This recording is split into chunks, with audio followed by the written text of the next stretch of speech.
2 июльда чек талап кылып байге утуп ал. Лотереясынын экинчи этабы башталгандан тартып, жарандар салык чек тиркемеси аркылуу 972 миллион сомдон ашык суммага кассалык чектерди сканерден өткөрүштү.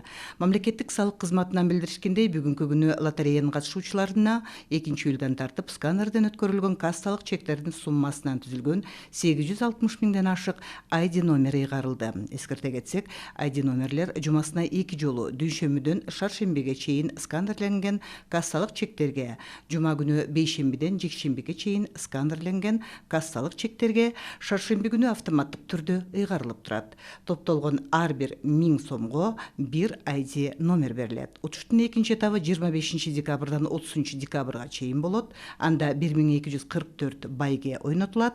Анын ичинде 10 батир, 11 электромобиль, чет өлкөгө 4 жолдомо, 521 iPhone 14, 519 смартфон, 158 ноутбук жана Dyson маркасындагы 21 чач кургатуучу фен бар.